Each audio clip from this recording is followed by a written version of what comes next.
नमस्कार बहनों, स्वागत है आप सभी का आज की हमारे इस नए वीडियो में। तो आज की इस वीडियो में मैं आपको सत्तू का पंजी बनाना सिखाऊंगी। जैसे कि आप सभी बहनें जानती हैं कि हमारे आंगनबाड़ी केंद्र में 3 से 6 साल के बच्चों को सप्ताह में 2 दिन अंडा दिया जाता था। अंडा बच्चों के सेहत के लिए बहुत ही फायदेमंद होता था। अंडा से बच्चों को ताकत और पोषण मिलती थी। लेकिन अभी हमारे आसपास और पूरे इलाके में बर्ड फ्लू पक्षियों में बीमारी फैलने का खतरा है। यह बीमारी पक्षियों में होती है और इससे बच्चों को भी खतरा हो सकता है। इसलिए बर्ड फ्लू से बचाव के लिए सरकार और स्वास्थ्य विभाग ने यह तय किया है कि फिलहाल बच्चों को अंडे की जगह सत्तू दी जाएगी। यह निर्णय बच्चों के सेहत और सुरक्षा के लिए लिया गया। जैसे ही हालात सामान्य होंगे और सरकार की अनुमति मिलते ही हम दोबारा बच्चों को अंडा देंगे। तो चलिए बिना देर किए इस वीडियो को शुरू करते हैं। तो सत्तू पंजी बनाने के लिए सबसे पहले आपको कोई भी सादी पंजी ले लेनी है और सबसे पहले ऊपर यहाँ माह का नाम आपको लिख देना है। उसके बाद यहाँ आपको दिन लिख देना है कि किस दिन को आपने सत्तू दिया। यहाँ दिन लिख देना है। उसके बाद यहाँ दिनांक आपको लिख देनी है। दिनांक लिख लेने के बाद यहाँ बच्चों की संख्या, आपको यहाँ बच्चों की संख्या लिख देनी है। उसके बाद यहाँ लिखना है कि चने की सत्तू, इतना आपको लिख देना है।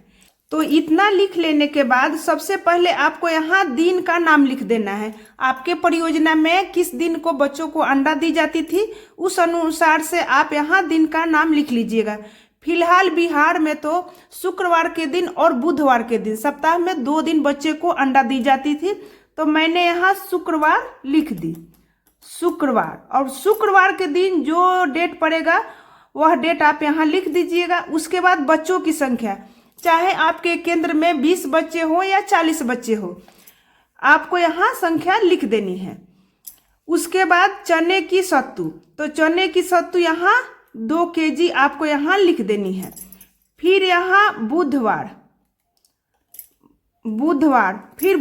के दिन जो डेट पड़ेगा उस डेट का यहाँ नाम आपको लिख देनी है। फिर बच्चों की संख्या और चने की सत्तू 2 केजी। तो सबसे पहले आपके मन में यह सवाल जरूर आया होगा कि मैंने 2 केजी ही सत्तू क्यों लिखी हूँ।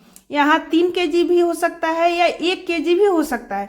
तो चलिए इस बात का भी मैं विस्तार से आपको समझा दूंगी। इस वीडियो को आप पूरा देखिए और वीडियो पसंद आए तो वीडियो को लाइक और नए हो तो आंगनबाड़ी मैडम चैनल से जुड़ भी जाइए। तो सबसे पहले आपको क्या करना है कि अपने क्रय पंजी में देख लेना है कि आपके क्रय पंजी में अंडे की कितनी कीमत थी, यानी कि कितने रुपए की अंडे खरीदी जाती थी। फिलहाल बिहार में तो 1920 रुपये में अंडे खरीदी जाती थी। तो मैं यहाँ लिख करके आपको बता दे रही हूँ कि कुल पैसे 1920 रुपये। आपके क्रय पंजी में जितना होगा उतना ही आप लिखिएगा। अब हमें निकालना है कि 1920 रुपये में कितने केजी सत्तू मिलेंगे। फिलहाल अभी 1 केजी सत्तू का दाम 120 रुपया है। तो मैं यहाँ 120 गुने 16 लिख दी। 120 गुने 16 में जब आप गुना करेंगी तो यहाँ 1920 रुपये आ जाएंगे। आपके परियोजना में कितने रुपए केजी सत्तू है आप अपने हिसाब से लिखिएगा। फिर यहाँ लिखना है कि 1920 रुपये में 16 केजी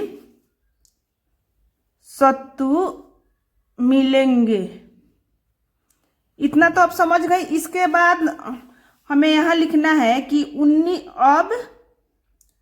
अब हमें 16 केजी सत्तू में यानी कि 2 दिन देना है, शुक्रवार के दिन और बुधवार के दिन। तो यहाँ मैं लिख दे रही हूँ कि 2 दिन बराबर बराबर बराबर बांटना है। फिर यहाँ आपको 16/8 कर देना है। 16 में जब आप 8 से भाग करेंगी तो आपका यहाँ 2 kg 8 दिन में आ जाएगा।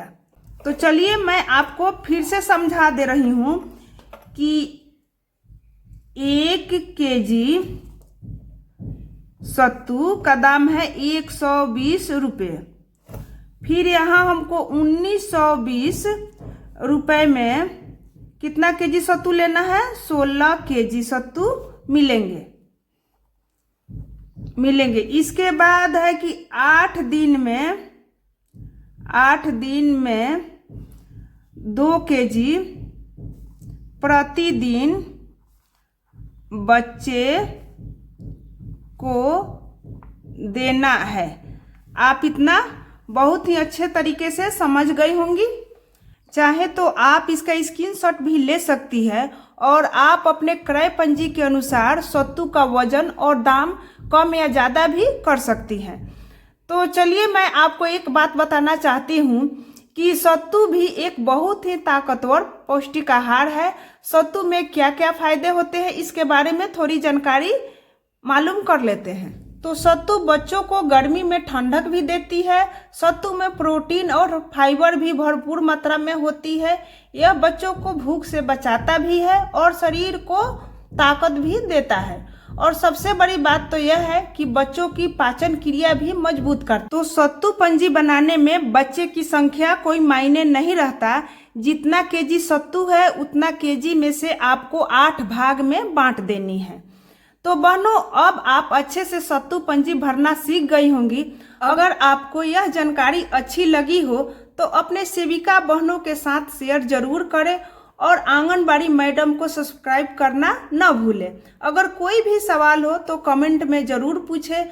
फिर मिलती हूँ एक नई जानकारी के साथ। धन्यवाद।